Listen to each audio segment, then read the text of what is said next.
Hello students, welcome to Smarter Engineer. In our previous lecture series, we have discussed about masking. What was the masking? How does it actually work? And what are the different type of masking? We have discussed elaborately. Now, in this lecture series, we will discuss about important term, that is kerning and leading. In multimedia section, the text, actually multimedia consists of text, audio, video, graphics and animation. You know that very well. But in case of text, there are two main features, that is kerning and leading.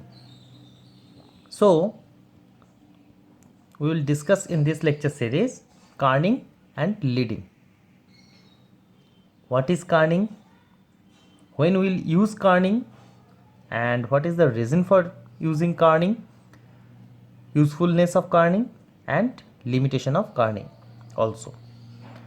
After that, we will discuss leading. What is leading? How does it actually works? And followed by obviously a good quality of video, so that you can understand the real life example also. I have also provided a video for my last lecture, that is for masking. Not so long, only 2-minute video I have provided, and in this lecture series I will also try to provide a 1 minute to 2 minute size of video, so that you can understand with a practical example what is kerning, how does it work, and what is leading in Photoshop.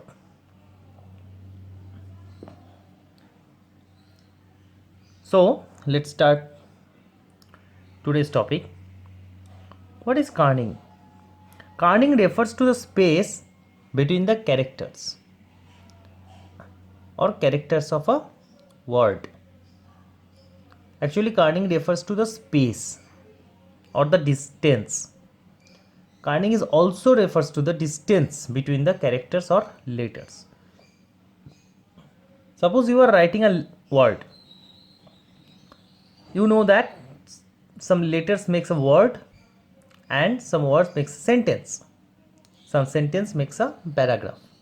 These all are actually related in text multimedia. So kerning refers to the space between the characters. Whenever we are trying to build a word, just listen very carefully, whenever we are trying to build a word, then the space between the characters or letters must be termed as kerning. Here is an example. You can see GMIT. So first one is without kerning and second one is kerning applied. You can see very well that the first one, the spacing between G, M, I is more or less same, but I to T, the space is much larger. So is this readable to you, or this is good for your eyes? Ask yourself. Here all the spacings between the characters or letters are same. That's why I think this is more readable. Here kerning is applied, but here kerning is not applied. So this is the actual example of kerning. Okay, clear or not? If you have any question till now, you can ask me in the comment section below or anywhere, or you can mail me also. Next, I am coming to the next part, that is when we use kerning and what is the reason of using actually kerning. So from this example you can also predict the answer, that is when letters are too closely related. What is that? We can say that when letters are too closely together, closely packed, words are hard to decide or words are hard to read, then we use kerning. And obviously, second point, letters are too far. That is, conversely, we can say that if they are set too far, like this example, then also it is difficult to read the word correctly. So then we need to use kerning. So kerning is used mainly in two ways. Whenever the letters or characters are closely together, too closely together, that we can't read the word, then we are using kerning. Otherwise, the letters are too far from one another, too far. That's why we can't read the word correctly. Then we can use kerning. Clear? So these are the two times, these are the two examples, or these are the two situation actually when we use kerning. This is the reason of using kerning. Next, come to the next part, that is usefulness of the kerning. Kerning allows more text within given amount of space. What is this? Kerning is useful because it allows more text to be placed within a given amount of space. Suppose you have given a certain amount of space and you have to write 5 to 6 words within that space. But if kerning is not applied and you are writing like this, then you can't accommodate more words in that particular place, in that particular space. But if you use kerning, then you can use more number of words in that, and you can accommodate more number of words in that particular given space. Clear? Number 2, we can use kerning very well, and we are actually using in newspaper and magazine, and also in case of publishing research paper like that, any kind of book, etc. They always maintain a kerning. Without that, you can't read well, and actually we are getting frustrated. We get frustrated if there is not enough space or equal amount of space, or the letters are not kerning applied, then we are getting frustrated. It is hard to read that kind of words. Next, overlapping of letters. Overlapping of letters is also a situation where we have to use kerning. Without kerning, overlapping of letters may possible. This kind of situation may occur where a letter is overlapped with another letter and you can't understand the whole word. Then you have to apply kerning, you have no option.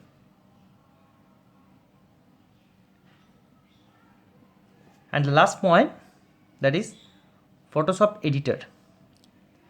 I will give you this example at the last. I will provide you a video, I have promised you. There is also a good example of Photoshop editor where we can use this kerning to correct the spacing between the characters or letters. And what are the limitation of this kerning?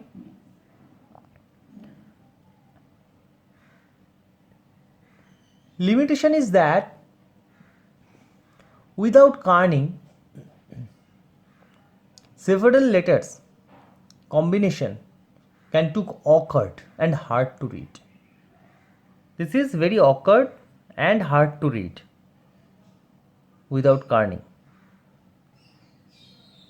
So this is a limitation of kerning. So this is all about kerning. What is kerning? Example of kerning. When we use kerning,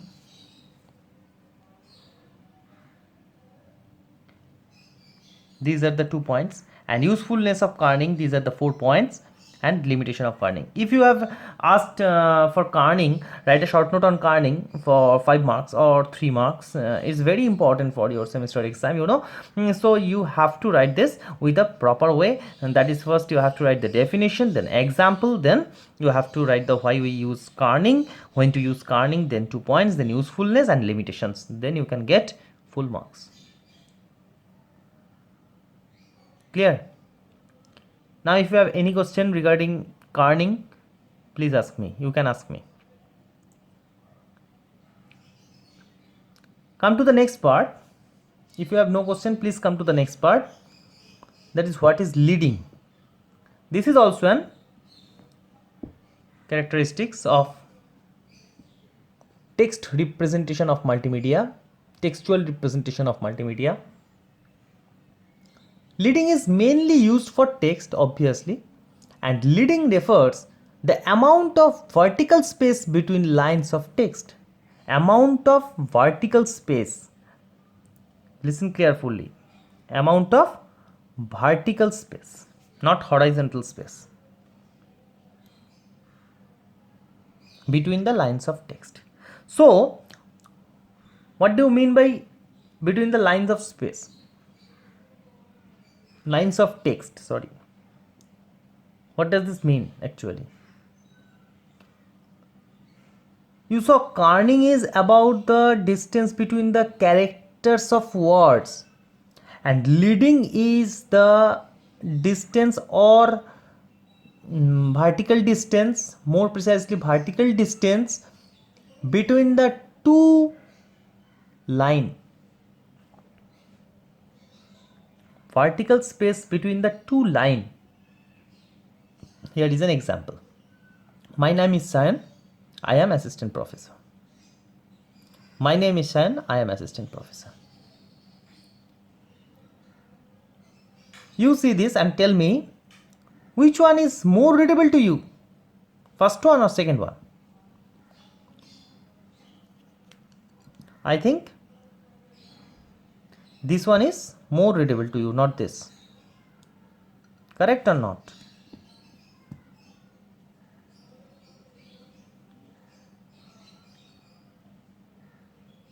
Because the vertical distance between these two lines is same, and there is a particular distance, particular space, vertical space. But in this case, there is no particular vertical space. Actually, one is jumping over another, one is jumping over another, like that, and the space between these two lines is very narrow. That's why this is not readable. This is much more well and good.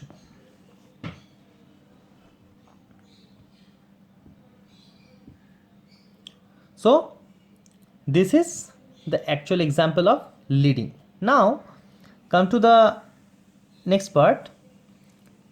Here is another example. You can see this PDBK. I have written like this, nothing else. Suppose these are the spacing lines. Okay. Or you can say baseline. Actually, this is your baseline. This is your baseline.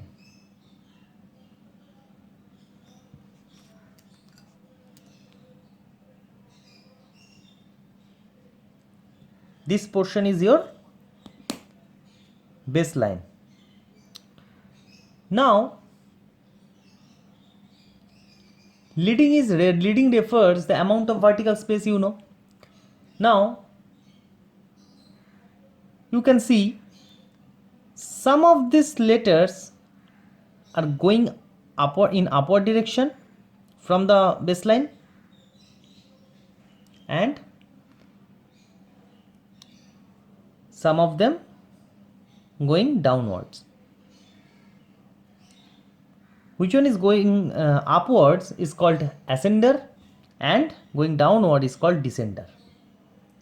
These two are the main parts of the leading: ascender and descender. What is ascender and what is descender? Descender is the part of the certain letters that are longer, such as lowercase of them below the baseline. Lowercase below the baseline, this is my baseline, below the baseline. Lowercase below the baseline, this is called descender. Uppercase above the baseline, this is called ascender. Clear or not? In your childhood, you can remember this. In your childhood, you had an handwriting copy for English, for writing italic words like that, small letter, capital letter. There you can remember this type of baselines were drawn. Yes or no? And you have to put the letters inside of your baseline, not upward, not downward. Clear? So if you go upward direction of your letters to the upper portion of baseline, then this is called ascender. And if your down parts of your letters or characters going downwards of the baseline, then this is called descender. That's it. So leading is essential design aspect that determines how text is spaced vertically in life. Text is how text is spaced vertically in line. This is leading. So clear that what is leading? Example and another example by which we can understand ascender and descender. And there is a good example. You can remember your English copy, English text copy from your childhood also. So this is all about our today's lecture series. That is, what is kerning? What is kerning? Space between the characters. Here is an example of kerning. There is no kerning applied, there is kerning applied. And when we use kerning, what is the reason of using kerning? Usefulness of the kerning, limitations, and what is leading? Leading refers to the amount of vertical space of the line of text. And here is an example. This is more readable, this is not. And ascender and descender, two main parts of leading. If the upper portion of the letter going upward direction from baseline, this is called ascender, and going downwards, then this is called descender. Okay, if you have any question, feel free to ask me in the comment section below, or you can mail me. And if you like the video, please do a thumbs up and share with your friends, subscribe our channel, and put the bell notification on for instant notification for our next video. Thank you. And before going to please watch the video I am putting on, that how kerning and leading works in real life or in practical with the help of Adobe Photoshop. In last lecture I have also told you to install Photoshop. You can install and download and install just Photoshop. Just a small video for you. Just watch this. Thank you. In typography, there are a couple of things we can do as designers to make our words look better. Learn the basics with this quick lesson from Envato Text Plus. Let's start with kerning. Kerning is both a typography term and a process. It not only refers to the spacing between two letters, but also the process of adjusting these spaces yourself. You can do this manually with most design software by accessing the character options. In Photoshop, simply go to Window, Character, and adjust this number to increase or decrease the spacing. But kerning isn't necessary for all text, just the really important ones. Official logos, headline titles, and any major typographic composition, for example, might fall under this category. Now for tracking. Also known as letter spacing, it's similar to kerning except for one major difference. Tracking refers to the overall spacing of letters, not just two, allowing you to adjust the spaces in any text uniformly. Last but not least, to add more space between the lines of a paragraph, you'll need to adjust the leading. Increase the number for a quick double spacing effect or for more readability. And that was it for kerning, tracking, and leading. Stay tuned for more great lessons from all of us at Envato Tuts Plus.